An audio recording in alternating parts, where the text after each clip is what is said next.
नमस्कार दोस्तों, कैसे हैं आप सभी लोग। आशा करता हूं कि आप सभी लोग अच्छे होंगे। दोस्तों, आज पर्यावरण की क्लास में आप सभी दोस्तों का स्वागत है। पर्यावरण की ये दूसरी क्लास है हमारे साथ। दोस्तों, अभी ये सूचना आई है कि UPSSC PET के एडमिट कार्ड जारी हो गए हैं और जो परीक्षा है वह 24 तारीख को ही, अब यह निश्चित हो गया है कि 24 अगस्त को परीक्षा होनी है। इसलिए दोस्तों, आप लोगों से मैं यही बात कहूँगा कि आप लोग अपनी तैयारी करते रहें। अब बहुत कम समय शेष है, इतने कम समय में आप लोग अपनी स्ट्रेटजी का प्रयोग करें, रिवीजन करें, करंट अफेयर पढ़ें, फार्मूले याद करें, थोड़ा बहुत प्रैक्टिस सेट भी लगा सकते हैं आप। ये सारी चीज़ें आप करते रहें, बस ज़्यादा पैनिक होने की ज़रूरत नहीं है। अब बहुत ही आसान में, बस एक प्रॉब्लम है कि इस बार जो है सेंटर डिवीज़न जो किया गया, सेंटर भेजे गए हैं वो काफ़ी दूर भेज दिए गए हैं। 1-2 डिस्ट्रिक्ट के बाद क्रॉस करके भी भेज दिया गया है, तो इससे समस्याएं हो सकती हैं, लेकिन डोंट वरी। दोस्तों, आज पारिस्थितिकी तंत्र पर हम बात करेंगे। पारिस्थितिकी तंत्र क्या होता है? पारिस्थितिकी तंत्र, पारिस्थितिक तंत्र में, पारिस्थितिक तंत्र वह तंत्र होता है जिसमें समस्त जीवधारी आपस में एक दूसरे के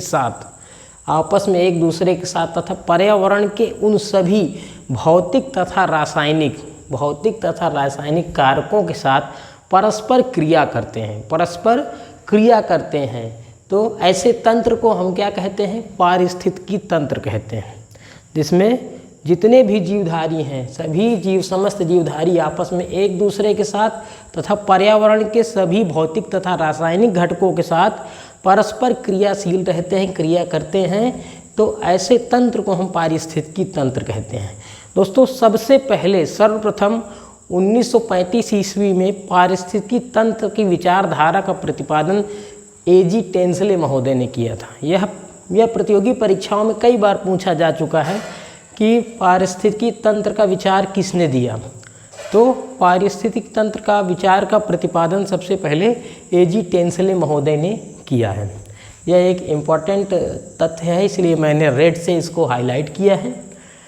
दूसरा है, अब पारिस्थितिकी तंत्र का जो अध्ययन होता है, पारिस्थितिकी तंत्र के अध्ययन को ही हम पारिस्थितिकी कहते हैं। यानी इकोलॉजी हम किसे कहते हैं? जब हम पारिस्थितिकी तंत्र के अध्ययन को ही हम इकोलॉजी या पारिस्थितिकी कहते हैं। अब जो पारिस्थितिकी तंत्र, ये जो पारिस्थितिकी शब्द है, इसका प्रयोग अर्नेस्ट हेकल महोदय ने किया था। किसने किया था? अर्नेस्ट हेकल महोदय ने किया था। पारिस्थितिकी तंत्र की प्रकृति की क्रियात्मक इकाई के रूप में इन्होंने बताया था। वास्तव में यह प्रश्न पूछ लिया जाता है कि पारिस्थितिकी तंत्र किस रूप में जाना जाता है? क्रियात्मक इकाई के रूप में, विनाशात्मक इकाई के रूप में। तो प्रकृति की क्रियात्मक इकाई के रूप में पारिस्थितिकी जो है तंत्र को समझा जाता है या माना जाता है। यहाँ से भी प्रश्न पूछा जा चुका है। तो दोस्तों, हमने यहाँ पर उन्हीं तथ्यों का संकलन किया है जो प्रतियोगी परीक्षा में या तो पूछे जा चुके हैं या तो पूछे जाने हेतु हैं, वो पूछे जा सकते हैं, जो इम्पोर्टेंट है, उन्हीं चीज़ों को यहाँ पर रखा गया है। यह छोटी छोटी कई इकाइयों में वर्गीकृत होता है। ये जो हमारा पारिस्थितिकी तंत्र होता है, पारिस्थितिकी तंत्र छोटी छोटी कई इकाइयों में वर्गीकृत होता है। ठीक है, जैसे स्वच्छ जलीय पारिस्थितिकी तंत्र। स्वच्छ जलीय पारिस्थितिकी तंत्र जो होता है वो स्वच्छ जल में होता है, जल का पारिस्थितिकी तंत्र। उसके बाद वनीय पारिस्थितिकी तंत्र, यानी वनों के संदर्भ में जंगलों का जो पारिस्थितिकी तंत्र होता है, जिसमें वहाँ के जीव जंतु, वहाँ के रासायनिक भौतिक घटक आपस में क्रियाशील रहते हैं जंगल के, तो उसको कहते हैं वनीय पारिस्थितिकी तंत्र। फिर उसके बाद मरुस्थलीय पारिस्थितिकी तंत्र। तो मरुस्थल का जो पारिस्थितिक तंत्र होता है वो भी ये सभी मिलके जो है छोटे छोटे पारिस्थितिकी तंत्र सभी मिलकर पारिस्थितिकी तंत्र का निर्माण करते हैं। जैसे समुद्री पारिस्थितिकी तंत्र अलग होता है, उस समुद्र का एक पूरा पारितंत्र होता है। तो ये छोटे छोटी इकाइयों में वर्गीकृत होता है दोस्तों। अब देखिए यहाँ से एक प्रश्न पूछा जाता है कि सर्वाधिक उत्पादक पारिस्थितिकी तंत्र कौन सा होता है। सर्वाधिक उत्पादक पारिस्थितिकी तंत्र कौन सा होता है? तो उष्णकटिबंधीय पारिस्थितिकी तंत्र जो होता है वह सर्वाधिक उत्पादक पारिस्थितिक तंत्र होता है। इसका कारण यह होता है दोस्तों कि उष्णकटिबंधीय जो क्षेत्र होते हैं वो विषुवत रेखा में अधिकतर पाए जाते हैं, जहाँ पर ज़्यादा मात्रा में सौरतप की मात्रा अधिक होती है, जहाँ पर सूर्य की जो लंबवत प्रकाश की किरणें हैं वो अधिक पड़ती है 0 डिग्री अक्षांश रेखा या विषुवत रेखा पर, जिसके कारण क्या होता है कि वहाँ पर उष्णकटिबंधीय क्षेत्र पाया जाता है। तो ऐसे उष्णकटिबंधीय क्षेत्रों में जो वर्षा की जो मात्रा होती है, वर्षा पूरे वर्ष भर लगातार होती है। तो ऐसे क्षेत्रों में सदाबहार वनों का निर्माण होता है। सदाबहार वन ऐसे वन होते हैं जो वर्ष भर हरे भरे रहते हैं, और जो क्षेत्र होता है, ये जो जंगल का क्षेत्र होता है, उष्णकटिबंधीय क्षेत्रों में जो जंगल होता है, जो सदाबहार वन पाए जाते हैं, यहाँ पर क्या होता है, जीव तथा कीड़े मकोड़ों की, वनस्पतियों की, इनकी बहुत ज़्यादा बहुलता होती है। इसी बहुलता को ही दोस्तों हम लोग कहते हैं बायोडाइवर्सिटी। बायोडाइवर्सिटी जिसको हम कहते हैं जैव विविधता।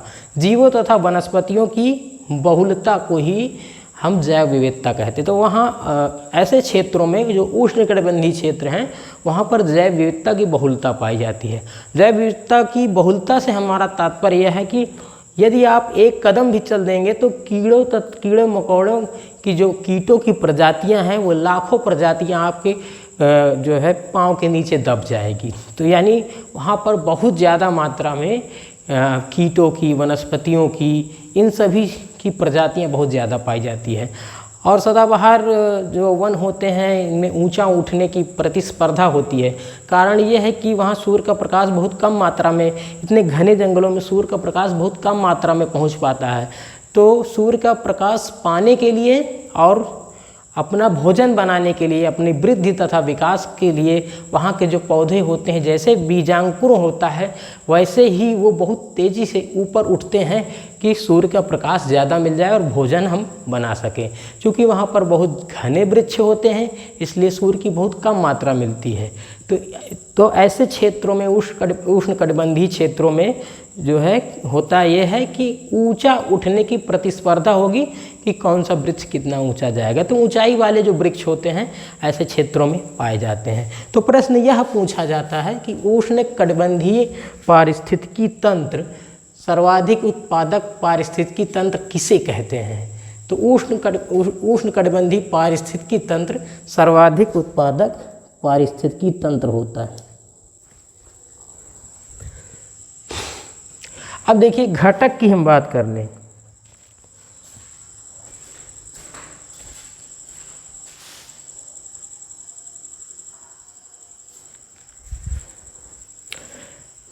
घटक की हम बात करेंगे, पारिस्थितिकी तंत्र के घटक। पारिस्थितिकी तंत्र के दो घटक होते हैं दोस्तों, एक जैविक और दूसरा अजैविक। जैविक घटक से हमारा तात्पर्य यह है कि जितने भी प्रकृति में पाए जाने वाले जीव जंतु तथा वनस्पतियां हैं वह जैविक घटक के अंतर्गत आते हैं। अर्थात जो सजीव हैं वो सभी सजीव जैविक घटक के अंतर्गत आते हैं। सजीव से तात्पर्य यह है कि ऐसे घटक, ऐसी वस्तुएं जो श्वसन सांस लेती हैं, भोजन बनाती हैं तथा अपने वृद्धि तथा विकास करती हैं। अर्थात जो जीवित होते हैं, जो सजीव होते हैं, उनको हम क्या कहते हैं? उनको जैविक के अंतर्गत हम रखते हैं। जैविक में इसमें वनस्पतियाँ,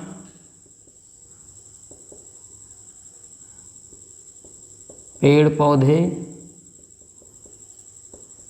जंतु, जानवर, मनुष्य, ये सभी इसके अंतर्गत आते हैं। अजैविक में ऐसे घटक जो जिनमें जीवन नहीं होता है, जैसे पर्वत हो गया, पहाड़ हो गया, झरना हो गया और अन्य पर्यावरणीय चीज़ें जो निर्जीव हैं, तो उनको हम अजैविक कहते हैं। तो इसमें अजैविक में जैसे पर्वत, पठार, झरना, नदियाँ इत्यादि, ये सभी अजैविक के अंतर्गत आते हैं। अब हम पारिस्थितिकी की बात करेंगे। पारिस्थितिक जो होता है यह दो भागों में, पारिस्थितिक तंत्र जो होता है यह दो भागों में डिवाइड होता है, जैविक और अजैविक। तो जैविक के जो घटक होते हैं, जैविक के भी 3 घटक होते हैं। 3 घटक होते हैं जैविक के। जो पहला घटक होता है उसको हम कहते हैं उत्पादक। उत्पादक, अब प्रश्न यह उठता है कि उत्पादक क्या होते हैं। हम उत्पादक उन्हें कह सकते हैं जो स्वयं भोजन बनाते हैं। ठीक है, जो स्वयं भोजन बनाते हैं उनको कहते हैं हम उत्पादक। यानी उत्पादक में हम क्या, उत्पादक में क्या है, हरी घास,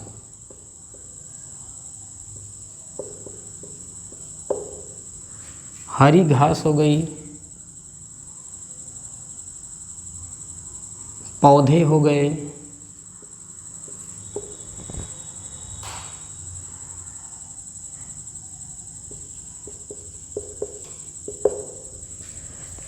ये अपना भोजन स्वयं बनाते हैं, तो इसलिए इनको कहते हैं उत्पादक।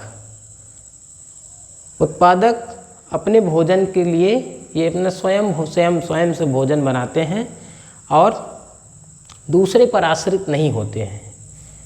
सूर्य के प्रकाश की उपस्थिति में और अपने अंदर निहित क्लोरोफिल के कारण, सूर्य की प्रकाश की उपस्थिति में जो हरे पत्ती वाले पौधे होते हैं, हरी पत्ती वाले पौधे अपना भोजन स्वयं बनाते हैं। तो ऐसे घटक जो अपना भोजन स्वयं बनाते हैं उनको हम कहते हैं उत्पादक, यानी अपने भोजन का प्रोडक्शन स्वयं करते हैं। इसके बाद दूसरा नंबर है उपभोक्ता। उपभोक्ता क्या होता है? उपभोक्ता हम उसे कहते हैं जो अपना भोजन स्वयं ना बना करके बल्कि भोजन के लिए उत्पादकों के ऊपर आश्रित रहते हैं, उत्पादक के ऊपर आश्रित रहते हैं। इनको हम कहते हैं उपभोक्ता। अर्थात ये अपना भोजन स्वयं नहीं बनाते हैं बल्कि उत्पादक को अपने भोजन के रूप में प्रयुक्त करते हैं। तो जो उपभोक्ता होते हैं, उपभोक्ता निम्न कैटेगरी के होते हैं, इतने प्रकार के होते हैं। देखिए, प्राथमिक उपभोक्ता, द्वितीयक उपभोक्ता, तृतीयक उपभोक्ता और एक ये होता है, ये भी उपभोक्ता में आता है, जिसे हम कहते हैं सर्वाहारी। अब क्या होता है प्राथमिक उपभोक्ता? प्राथमिक उपभोक्ता किसे कहते हैं? प्राथमिक उपभोक्ता ऐसा उपभोक्ता होता है जो अपने भोजन के लिए हरी पत्ती वाले पौधों पर और वनस्पतियों पर आश्रित होते हैं। ऐसे जो है उपभोक्ता को हम प्राथमिक उपभोक्ता कहते हैं। इन्हें हम शाकाहारी भी कहते हैं, इन्हें शाकाहारी भी कहते हैं। अर्थात जो शाकाहारी जो जीव होते हैं, शाकाहारी जीव का काम ये होता है कि अपने भोजन के लिए हरी पत्ती वाले पौधों या पौधों पर आश्रित होते हैं। तो जो प्राथमिक उपभोक्ता है, प्राथमिक उपभोक्ता में जैसे टिड्डा, जो टिड्डा होता है वो घास खाता है, बकरी घास खाती है, गाय घास खाती है, हिरन भी घास खाता है। अर्थात ये जितने भी प्राथमिक उपभोक्ता हैं सभी भोजन के लिए पौधों पर आश्रित होते हैं। इसलिए इनको जो है हम प्राथमिक उपभोक्ता की श्रेणी में रखते हैं। प्राथमिक उपभोक्ता में की श्रेणी में इसीलिए इनको रखा जाता है, क्योंकि ये भोजन के लिए उत्पादक के ऊपर निर्भर रहता है, आश्रित रहता है। इसके बाद है द्वितीयक उपभोक्ता। द्वितीयक उपभोक्ता किसे कहते हैं? ऐसे उपभोक्ता या ऐसे जीव जो अपने भोजन हेतु प्राथमिक उपभोक्ता के ऊपर निर्भर रहता है या आश्रित रहता है। अर्थात द्वितीयक उपभोक्ता ऐसे जीव होते हैं, ऐसे जीव जंतु जो अपना भोजन स्वयं तो नहीं बनाते हैं, लेकिन भोजन के लिए वो प्राथमिक उपभोक्ता का प्रयोग करते हैं। अर्थात इनका प्रयोग करते हैं, टिड्डा, बकरी, गाय इत्यादि को खा करके अपने भोजन की पूर्ति करते हैं। तो ऐसे जीवों को हम कहते हैं कि द्वितीयक उपभोक्ता, या हम कहते हैं मांसाहारी जीव। तो मांसाहारी जीव कहते हैं। मांसाहारी जीव में कौन है? मेढक है। ठीक है, मेढक को देखिए, मेढक टिड्डा को खाता है। बिल्ली भी चूहे को खाती है। लोमड़ी भी क्या काम करती है? बकरी को या हिरन को खाती है। अब इसे हम द्वितीयक उपभोक्ता कहते हैं। अब बात करते हैं तृतीयक उपभोक्ता। तृतीयक उपभोक्ता को हम उच्च स्तर के मांसाहारी भी कहते हैं। उच्च स्तर का मांसाहारी क्या होता है, या तृतीयक उपभोक्ता क्या होता है? तृतीयक उपभोक्ता हम ऐसे जीवों को कहते हैं जो क्या करते हैं? अपने भोजन के लिए प्राथमिक उपभोक्ता और द्वितीयक उपभोक्ता, इन दोनों को अपने भोजन के रूप में प्रयुक्त करते हैं। अर्थात यह जो उच्च स्तर का मांसाहारी जीव होते हैं, जिन्हें हम तृतीयक उपभोक्ता कहते हैं, ये अपना भोजन स्वयं नहीं बनाते हैं, बल्कि अपने भोजन के रूप में प्राथमिक उपभोक्ता और द्वितीयक उपभोक्ता का प्रयोग करते हैं। जैसे शेर जो है हिरन को खाता है, प्राथमिक उपभोक्ता हिरन है, हिरन को भी खाता है, गाय को भी खाएगा, बकरी को भी खाएगा शेर। और यही शेर किसको खाएगा? लोमड़ी को भी खा जाता है। यह शेर लोमड़ी को भी खा जाता है। तो इसलिए ये क्या है? तृतीयक या उच्च स्तर का मांसाहारी उपभोक्ता होता है। इसके बाद हम बात करेंगे सर्वाहारी। सर्वाहारी किसे कहते हैं? सर्वाहारी ऐसे सजीव जो क्या काम करते हैं? भोजन के लिए उत्पादकों का प्रयोग करते हैं। अर्थात हरी पत्ती वाले पौधों को भी खाते हैं और उसके साथ साथ प्राथमिक उपभोक्ताओं को भी खाते हैं। तो प्राथमिक उपभोक्ताओं को भी खाते हैं।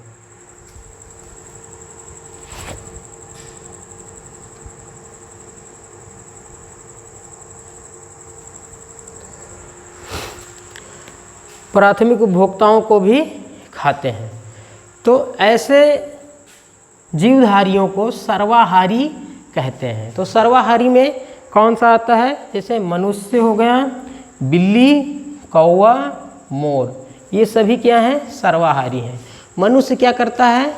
घास फूस भी खाता है, पौधों को भी खाता है, और प्राथमिक उपभोक्ता अर्थात बकरी, गाय, हिरन इत्यादि को भी खाता है। इसी प्रकार बिल्ली भी यही काम करती है कि बिल्ली जो है घास फूस भी खा सकती है, उसको भी खा सकती। कौवा भी यही, मोर भी इसी सर्वाहारी में आता है।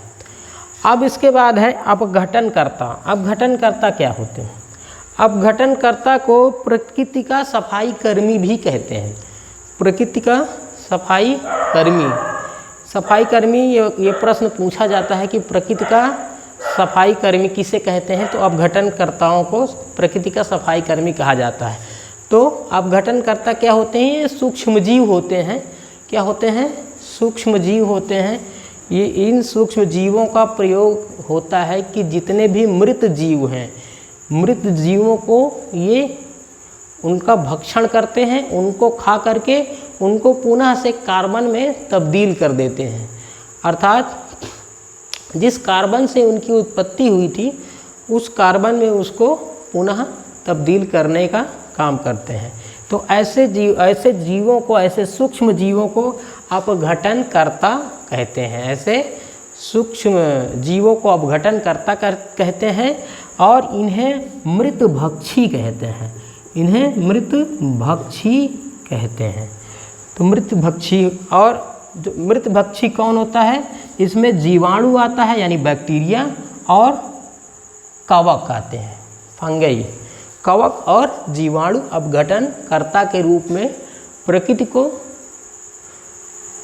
साफ करने का कार्य करते हैं। अर्थात जितने भी मृत जीव जंतु होते हैं उनको खा करके फिर से मिट्टी की चीज़ को मिट्टी में मिला देते हैं।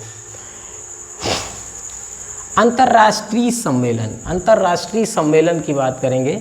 पर्यावरण से संबंधित अंतर्राष्ट्रीय सम्मेलन पर्यावरण के क्वेश्चन पेपर में अक्सर पूछ लिए जाते हैं। तो मानव पर्यावरण स्टॉकहोम सम्मेलन 1972 ईस्वी में हुआ था। स्टॉकहोम सम्मेलन कहा गया था। यह स्टॉकहोम सम्मेलन 5 जून 1972 को स्वीडन के स्टॉकहोम में हुआ था और उसी स्थान के नाम पर इसका नाम रखा गया था कि मानव पर्यावरण पर स्टॉकहोम सम्मेलन। तो पहली बात तो ये जो स्टॉकहोम सम्मेलन है, ये इसकी डेट पूछी जाती है, इसका सन पूछा जाता है कि किस सन में हुआ था। तो 5 जून 1972 को यह मानव जितने स्टॉकहोम में ये सम्मेलन किया गया था पर्यावरण की गुणवत्ता सुधार के लिए और पर्यावरण के संरक्षण के विषय पर यह सम्मेलन आश्रित था। इसमें सभी देशों के लगभग सभी देशों के जो राजनेता और नेतृत्वकर्ता थे वो पहुँचे थे। तो विश्व स्तर पर, वैश्विक स्तर पर पर्यावरण की गुणवत्ता के सुधार के लिए और पर्यावरण ह्रास को रोकने के लिए, पर्यावरण संरक्षण के लिए इस सम्मेलन का आयोजन किया गया था। इसका आयोजन स्टॉकहोम में किया गया था 5 जून 1972 को।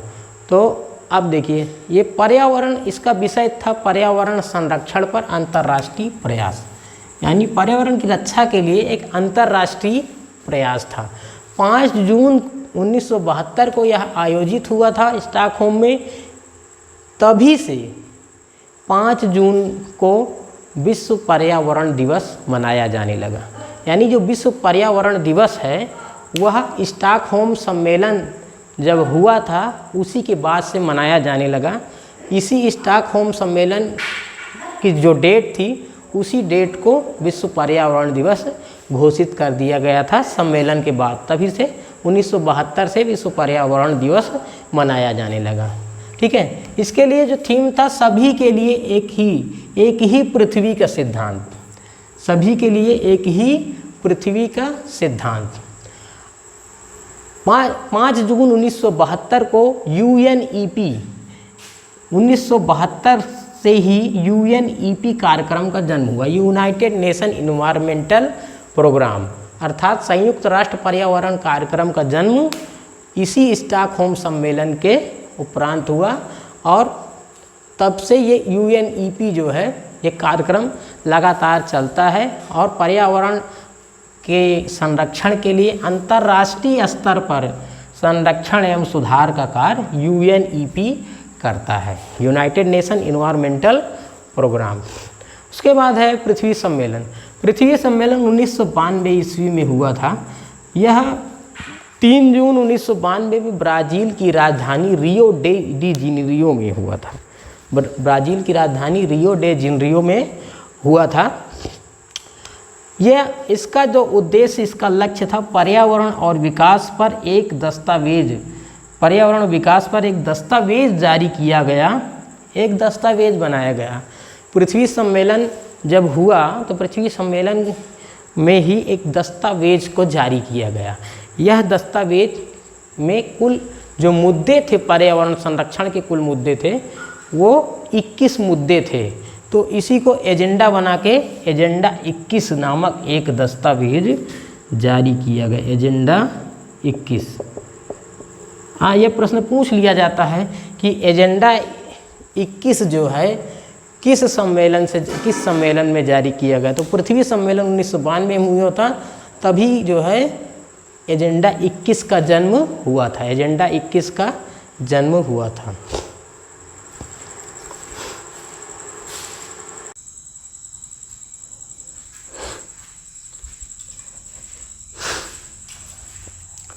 भारत में पर्यावरण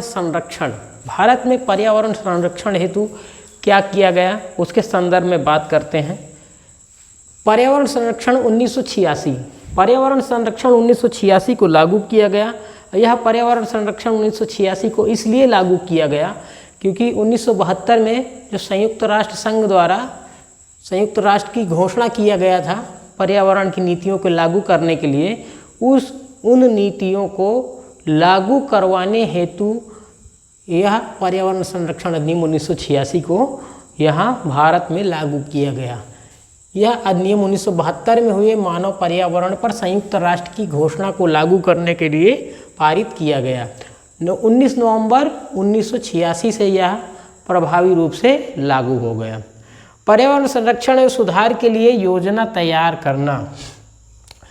पर्यावरण संरक्षण एवं सुधार के लिए योजना तैयार करना इस अधिनियम के अंतर्गत आता है। पर्यावरण संरक्षण से संबंधित कुछ आंदोलन हैं जो देश के अंदर हुए हैं, बड़े स्तर के आंदोलन हैं जो ऐतिहासिक आंदोलन है, उनकी हम बात करते हैं। उत्तराखंड में आयोजित चिपको आंदोलन 1973 ईस्वी में हुआ था। इसके जो नेता थे, इसके प्रमुख नेता सुंदरलाल बहुगुणा जी थे। सुंदरलाल बहुगुणा जी इसके नेता थे। वनों की कटाई जब उत्तराखंड में हो रही थी तो उत्तराखंड के रेनी नामक गांव में ये जो आंदोलन था रेनी नामक गांव का था। वर्तमान में गोपेश्वर शहर के रेनी नामक स्थान में ये जो आंदोलन जहां पर हुआ था, ये वर्तमान का इसका नाम गोपेश्वर शहर के रेनी नामक स्थान उत्तराखंड में यह अवस्थित है।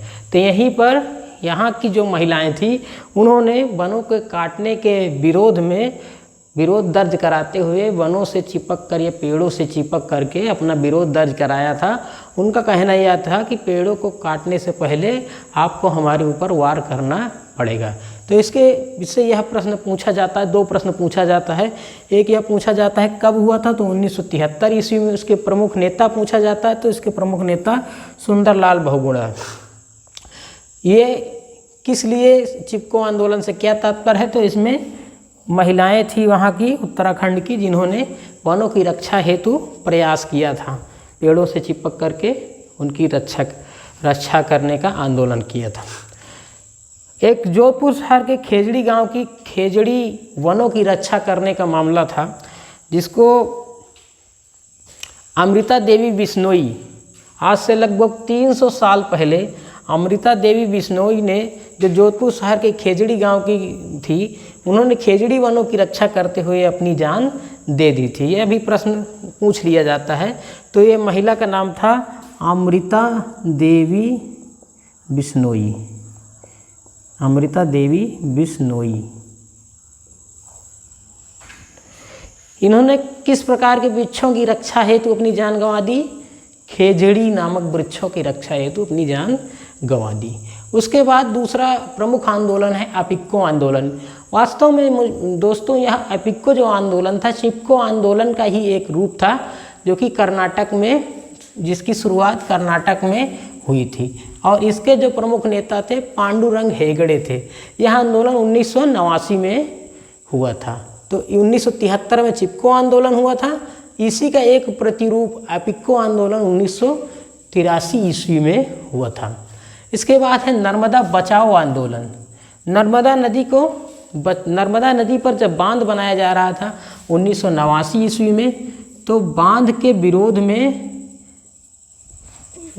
नर्मदा बचाओ आंदोलन चलाया गया था, जिसके प्रमुख नेता बाबा आमटे और मेधा पाटकर जी थे। इसके प्रमुख लीडर पूछ लिया जाता है कि कौन प्रमुख नेता थे, नर्मदा बचाओ के प्रमुख नेता कौन से थे। नर्मदा बचाओ आंदोलन के प्रमुख नेता बाबा आमटे और मेधा पाटकर जी थे। यह आंदोलन इसलिए किया गया था क्योंकि नर्मदा नदी पर बांध बनाया जा रहा था, उसी की विरोध में यह आंदोलन हुआ था। इसके बाद पर्यावरण संरक्षण संबंधी कुछ पुरस्कार हैं, जिसमें पहला पुरस्कार है इंदिरा गांधी पर्यावरण पुरस्कार। इंदिरा गांधी पर्यावरण पुरस्कार, इसकी शुरुआत 1987 ईस्वी से हुई थी। इस पर्यावरण पुरस्कार की शुरुआत 1987 ईस्वी में हुई थी। यह पुरस्कार किसी संगठन को या किसी व्यक्ति विशेष को दिया जाता है जो पर्यावरण की संरक्षण के लिए और पर्यावरण के संदर्भ में जिन्होंने विशेष काम किया होता है उनको यह पुरस्कार दिया जाता है। इसके बाद है राजीव गांधी पर्यावरण पुरस्कार। यह पुरस्कार 1993 से शुरू किया गया। 1993 से यह पुरस्कार देना शुरू किया गया, राजीव गांधी पर्यावरण पुरस्कार। ये जो पुरस्कार था यह किसी औद्योगिक संगठन को दिया जाता है और ऐसे औद्योगिक संगठन को दिया जाता है जो पूर्ण रूप से प्रभावी ढंग से पर्यावरण संबंधी योजनाओं को सुचारू रूप से अपने औद्योगिक संगठन में लागू करवाते हैं। तो ऐसे औद्योगिक संस्थानों को यह राजीव गांधी पर्यावरण पुरस्कार दिया जाता है। इसके बाद पर्यावरण संबंधी कुछ दिवस है जो महत्वपूर्ण है, प्रतियोगी परीक्षाओं में अक्सर पूछ लिए जाते हैं। पृथ्वी दिवस 22 अप्रैल, यह कई बार पूछा जा चुका है। तो पृथ्वी दिवस कब मनाया जाता है? 22 अप्रैल। जैव विविधता दिवस यह 22 मई को मनाया जाता है। जैव विविधता दिवस 22 मई को मनाया जाता है। विश्व पर्यावरण दिवस 5 जून को मनाया जाता है। विश्व प्रकृति दिवस 3 अक्टूबर को मनाया जाता है। विश्व पर्यावरण संरक्षण दिवस 26 नवंबर को मनाया जाता है। यहाँ से अक्सर प्रश्न पूछ लिया जाता है। इसके बाद है पर्यावरण संबंधी सप्ताह एवं माह। तो पर्यावरण संबंधी जो सप्ताह और माह है उनसे भी प्रश्न दोस्तों पूछ लिया जाता है। तो पर्यावरण महोत्सव कब मनाया जाता है? फरवरी एवं जुलाई का प्रथम सप्ताह जब होता है तब पर्यावरण महोत्सव मनाया जाता है। फरवरी का प्रथम सप्ताह और जुलाई का प्रथम सप्ताह जब होता है तो वन महोत्सव मनाया जाता है, वन महोत्सव का आयोजन कराया जाता है। वन्य जीव सप्ताह कब से कब तक होता है? तो 1 से लेकर 7 अक्टूबर, यानी 1 अक्टूबर से लेकर 7 अक्टूबर तक वन्य जीव सप्ताह मनाया जाता है। राष्ट्रीय पर्यावरण जागरूकता माह, तो राष्ट्रीय पर्यावरण जागरूकता माह 19 अक्टूबर से लेकर 18 नवंबर तक राष्ट्रीय पर्यावरण जागरूकता माह। विश्व में पर्यावरण संरक्षण हेतु कार्य करने वाली संस्था कौन सी है? तो विश्व में पर्यावरण संरक्षण के लिए कार्य करने वाली संस्था है ये आपका WWF।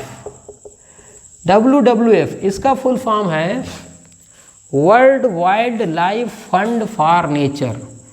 World wild life fund for nature. पर्यावरण संरक्षण हेतु यह WWF जो संस्था है यह कार्य करती है।